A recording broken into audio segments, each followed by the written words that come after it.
अस्सलामुअलैकुम to all of you. और अल्लाह करे कि आप सब लोग बिल्कुल मज़े में हों, क्योंकि शुक्र अल्हम्दुलिल्लाह मैं तो बिल्कुल फ़र्स्ट क्लास हूँ। और फ़र्स्ट क्लास इसलिए हूँ क्योंकि आज वलीमे का दिन है। मैंने आपको बताया था ना कि हमारे घर कराची और हैदराबाद से मेहमान आने वाले हैं।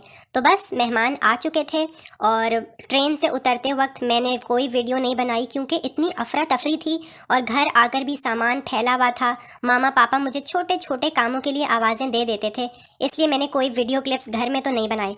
लेकिन अभी फ़िलहाल हम लोग वलीमे के लिए सफ़र में थे और रास्ते में हम लोग जब जा रहे थे ना हॉल के लिए, तो बाबा ने मुझे अपनी गाड़ी में बिठा लिया ताकि मैं उनको रास्ता बता सकूं गूगल मैप से। लेकिन भाई हुआ पता है क्या, मैं किसी और शादी हॉल में ले गया गलती से पापा और मामा को। और हमारे साथ मामू भी थे जो कि दुल्हन के बाबा थे। मेरे मामू की बेटी की शादी हो रही थी। इनकी बारात तो पिछले हफ्ते हैदराबाद में हुई थी, उसमें तो मैं नहीं जा सका था। लेकिन आज वलीमा था लाहौर में, तो इसमें तो हम लोग गए थे। बारात में सिर्फ मामा और बाबा गए थे और वलीमे में हम सब लोग गए थे। हारिस भाई नहीं गए थे क्योंकि उनकी जॉब थी। मैंने कहा मामू, इस हॉल के बाहर तो कोई एक भी गाड़ी या बंदा मुझे नज़र नहीं आ रहा, यहाँ पर लग रहा है कोई फंक्शन नहीं है, मैं आपको गलत जगह ले आया हूँ। उन्होंने हसन भाई को कांटेक्ट किया और उन्होंने कहा कि मुलैली तुम्हें अभी तक लाहौर के रास्ते नहीं याद हुए? सिनेस्टार सिनेमा से सीधा आते जाओ, फिर वहाँ पर ये हॉल आएगा एम्पायर सिग्नेचर। और मैं गलती से इनको ले गया था एम्पायर मार्क। तो बस ये दोनों नाम मिलते जुलते थे, इसीलिए मुझसे गलती हो गई। अब हम यहाँ पर पहुँच चुके थे सही वाले हॉल के अंदर और दूल्हा दुल्हन आ चुके हैं और मैं इनकी वीडियो बना रहा हूँ। आपको पता है मेरे ऊपर इतना प्रेशर होता है वीडियो और पिक्चर्स बनाने का, क्योंकि पिछली 5 साल में हमारे ख़ानदान में जितनी भी शादियाँ और वलीमे और बारात के फंक्शन हुए हैं ना, मैंने सब के अंदर बहुत अच्छी फ़ोटोग्राफी की थी। इसीलिए सबकी उम्मीदें मेरे से बहुत बढ़ चुकी हैं कि मुलैली हमें बहुत अच्छा कंटेंट देगा। बल्कि मोमानी तो मुझे ये भी कह रही थी कि हमने तुम्हें बारात के फंक्शन में बहुत याद किया, क्योंकि जब भी तुम आते थे तो बहुत अच्छी तस्वीरें हमें देखने को मिलती थी। और बारात के अंदर खाना भी बहुत अच्छा था, बल्कि खाना खाते खाते बाबा की तबीयत थोड़ी ख़राब हो गई थी, फिर मैं हाथ से पकड़ के उनको वॉशरूम तक लेकर गया था। लेकिन अल्हम्दुलिल्लाह पापा ने 2-4 कुल्लियाँ की और उसके बाद बाबा सेट हो गए थे। अच्छा भाई, वलीमे का फंक्शन जब ख़त्म हुआ तो मेरी मोमानी, छोटी मोमानी, उन्होंने मुझसे ये कहा कि ये मुझे दाता दरबार ले चलो, मुझे चादर चढ़ानी है। जावेद मामू नहीं आए थे, सिर्फ मोमानी आई थी, ये छोटी मोमानी थी हमारी। तो मैंने कहा कि ठीक है, लेकिन मुझे रास्ते इतने अच्छे नहीं याद। तो मोमानी ने खैर मुझे कहा कि तुम हसान से समझ लो रास्ते, अगर नहीं आ रहे तो मैं तो समझ। मैंने हसान भाई को कांटेक्ट किया कि हसान भाई, हम लोग लाहौर से किस चीज़ में, मतलब लाहौर में तो हम ऑलरेडी हैं, हम लोग किस चीज़ में बैठें कि हम लोग दाता दरबार पहुंच जाएं कम से कम टाइम में। हसान भाई ने मुझे कहा कि तुम लोग रक्शे में चले जाओ ठोकर, वहाँ से एक और रक्षा लेना और वहाँ से चले जाना मुस्लिम टाउन, वहाँ से एक और रक्षा लेना और तुम पहुँच जाओगे दाता दरबार। तो बस इसी तरह हम लोगों ने सोचा कि हम करेंगे। लेकिन जब हम लोग ठोकर पहुँचे तो मैंने कहा मोमानी, यहाँ तो ऑरेंज लाइन ट्रेन चल रही है। मोमानी ने ट्रेन की तरफ देखा और मोमानी जो फिर खुश हुई है, मेरा दिल गार्डन गार्डन हो रहा। अल्लाह आपको पता है हमारे जो जावेद मामू है ना, उनको हमेशा से शौक था कि ऑरेंज लाइन में बैठना है। वो मामा से कॉल पर हमेशा यही कहते थे कि जब लाहौर में ऑरेंज लाइन का इफ्तिताह होगा तो फिर हम लोग ऑरेंज लाइन को देखने के लिए लाहौर का चक्कर ज़रूर लगाएंगे। लेकिन आज मोमानी इत्तफाकी तौर पे ऑरेंज लाइन में बैठने में कामयाब हो गई और ट्रेन में बैठकर फिर मोमानी को जो फ़ोन कॉल्स आए हैं, ओए होए होए, पहले मोमानी को उनकी बहन की कॉल आ गई, फिर बच्चों को मोमानी ने कॉल कर दी और जावेद मामू को फिर कॉल कर दी। उन्होंने कहा कि मुझे वीडियोस और पिक्चर्स बनाकर भेजो।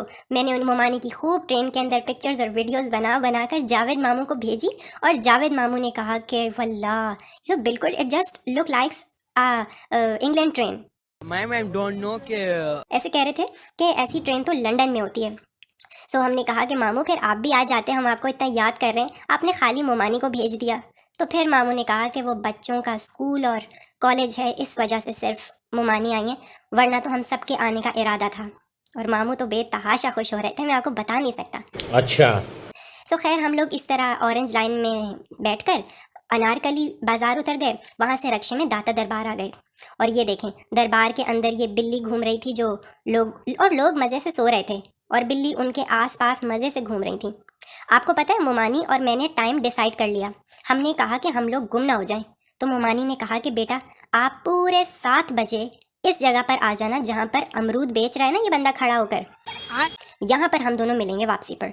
मैंने कहा मुमानी अगर ये अमरूद वाला यहाँ से भाग गया तो फिर हमारी निशानी तो ख़त्म हो जाएगी, फिर हम कहाँ मिलेंगे। तो मुमानी ने कहा अरे हाँ ये तो मैंने सोचा ही नहीं।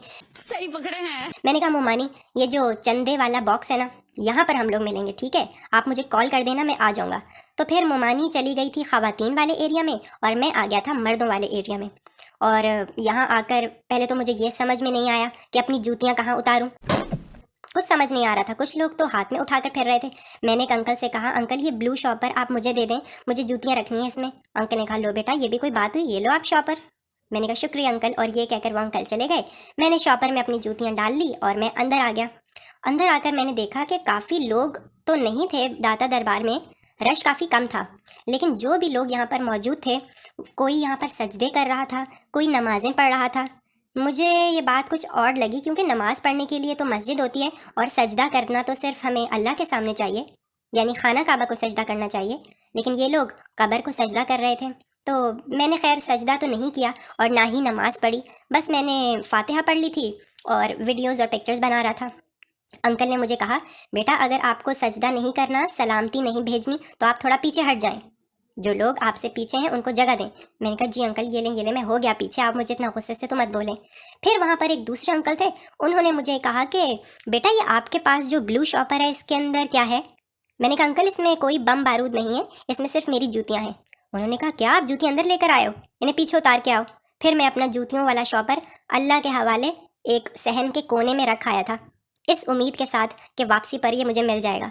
वरना लोगों के मुंह से मैं जो कहानियाँ वहाँ सुन रहा था, उन्होंने कहा कि यहाँ पर जूतियाँ मिलना या ना मिलना मुक़द्दर की बात है। मैंने कहा अच्छा भैया अल्लाह करे मेरा मुक़द्दर अच्छा हो कि मुझे ये जूतियाँ मिल जाएं, क्योंकि मैंने अभी ख़रीदी हैं कुछ दिनों पहले। सो यहाँ पर मैंने अंदर जाकर झांकना चाहा कि अंदर देखूँ तो सही क्या है। तो खैर अल्लाह ताला के नाम नहीं, अल्लाह के नाम नहीं थे, आई डोंट नो, अरबी में कुछ लिखा हुआ था और अंदर एक कब्र थी और चारों तरफ खिड़कियों से लोग फूल की पत्तियाँ फेंक रहे थे और कुछ लोग चादर फेंक रहे थे। पता नहीं चादर चढ़ाने का क्या मतलब होता है, मुझे नहीं पता, लेकिन मैंने हमेशा सुना ज़रूर है कि लोग बोलते हैं कि हम दाता दरबार पे चादर चढ़ाने के लिए जा रहे हैं वगैरह वगैरह। सो खैर उसके बाद मैं सहन वाले एरिया में आ गया तो मैंने देखा कि कुछ सीढ़ियाँ नीचे की तरफ जा रही थी। मुझे समझ में नहीं आया कि आखिर यहाँ क्या हो रहा है। इतने में आवाज़ आई लंगर खुल गया है, लंगर खुल गया है, चावल खा लो चावल। चलो। मैंने कहा अरे ये सीन भी तो होता है इधर, लंगर खुलता है फिर लोग खाना खाते हैं। और ये देखें यहाँ पर ये इंसान मजनूओं की तरह बैठा हुआ था। बल्कि आपको पता है एक चौकीदार ने मुझे बुलाकर अपने पास ये कहा कि बेटा आपको कोई काम है यहाँ, क्यों आए हो। मैंने कहा मैं अपनी फैमिली के साथ आया हूँ, वो लेडीज़ वाली एरिया में है और मैं यहाँ पर उनका इंतज़ार कर रहा हूँ। अच्छा, उन्होंने कहा चलो ये तो अच्छी बात है। और आपको पता है उन्होंने मुझे कहा कि लोग यहाँ पर अपने घर वालों से लड़कर, उनसे नाराज़ होकर, उनको छोड़कर यहाँ आकर बैठ जाते हैं और फिर उनके घर वाले उनको हमेशा ढूंढते रहते हैं, उनके लिए परेशान होते रहते हैं। मैंने कहा मैं किसी को छोड़कर नाराज़ होकर नहीं आया, मैं अपने घर वालों से बहुत खुश हूँ। ये तो लेटेस्ट न्यूज़ है। सो उन्होंने कहा अच्छा ये तो फिर अच्छी बात है। सो खैर अब हम लोग वापसी का सफ़र तय कर रहे थे। मोमानी ने मुझे 7 बजे कॉल कर दी थी और हम लोग उसी चंदे वाले बॉक्स के बाहर मिल गए थे। और उसके बाद क्या हुआ, मैंने अपना फ़ोन चेक किया तो फारिया बाजी की मिस कॉल आई हुई थी। मैंने फ़ौरन फारिया बाजी को टेक्स्ट किया कि क्या बात है। फारिया बाजी ने मुझे कॉल की और कहा कि मुझे बताओ कि बाकी सब लोग किधर हैं। मैंने कहा मुझे नहीं पता। तो उन्होंने कहा तुम किधर हो। मैंने कहा मैं मुमानी के साथ दाता दरबार आया हुआ था और अब तो हम लोग वापस जा रहे हैं। तो फारा बाजी ने कहा अच्छा चलो ठीक है खुदा हाफिज़। मुझे समझ में नहीं आया, मुझे लगा कि कुछ ना कुछ बात ज़रूर है। मैंने हसान भाई को फ़ौरन से पहले कॉल की और मैंने कहा हसान भाई आप कहाँ पर हैं। हसान भाई ने कहा हम लोग जॉयलैंड आए हुए हैं। यार ये क्या बात है। मैंने कहा ये क्या मुसीबत है, मुझे भी जॉयलैंड जाना था। आप लोग मैं घर आकर पूछता हूँ आपको। फिर खैर हम लोग घर पहुँचे तो ये लोग अभी जॉयलैंड से वापस नहीं आए थे। मैंने मामा को कहा कि मामा ये लोग मुझे बताए बगैर जॉयलैंड चले गए, मुझे भी जाना था और अगर मुझे पता होता तो मैं दाता दरबार जाने का टाइम थोड़ा सा ऊपर नीचे कर लेता। यहाँ इतने अरसे बाद हम लोग जमा हुए थे कनाडा से, कनाडा से ये लोग इतने दिनों बाद आते हैं और अब हम लोग मिलकर जॉयलैंड जाते हैं, लेकिन मुझे तो ये लेके ही नहीं गए। मामा ने कहा कि कोई बात नहीं, कोई बात नहीं। मैंने कहा हाँ आपके लिए कहना बहुत आसान है कोई बात नहीं, लेकिन मुझे तो जाना था ना। तो खैर काफ़ी देर बाद मैंने हसान भाई को दोबारा मैसेज किया तो उन्होंने कहा कि अब हम लोग पराठा रोल ऑर्डर करके बैठे हुए हैं और थोड़ी देर में पराठा रोल आने वाला है। मैंने मामा से कहा कि मामा देख लें वो लोग जॉयलैंड में इतनी इंजॉयमेंट कर रहे होंगे और अब हसन भाई कह रहे हैं कि वो पराठा रोल खा कर आए। खैर मोमानी बहुत खुश थी और उन्होंने सबको ये बताया कि वो लोग मतलब हम दोनों कितने मज़े से ऑरेंज लाइन का सफ़र करके आए हैं। और मैंने मोमानी से कहा कि मोमानी ज़रा वो भी तो बताएं जो आपने टोकन गुमा दिया था। मोमानी ने कहा अरे हाँ, रास्ते में ऑरेंज लाइन का टोकन मुझसे गुम हो गया और हमें 150 रुपये फ़ाइन देना पड़ा था। तो खैर मोमानी ने कहा कि ये भी हमारा एक एक्सपीरियंस था और इंसान इन्हीं गलतियों से सीखता है, तो कोई बात नहीं। लेकिन ओवरऑल उनका एक्सपीरियंस बहुत अच्छा रहा था। सो बस यहाँ पर मेरा आज का ये व्लॉग क्लोज़ होता है और हम लोग इन मेहमानों के साथ और कहाँ कहाँ घूमेंगे उसके लिए आप मेरे अगले व्लॉग का इंतज़ार कर लें। और मैं आपसे अब इजाज़त चाहता हूँ और हम लोग घर वापस पहुँच रहे हैं।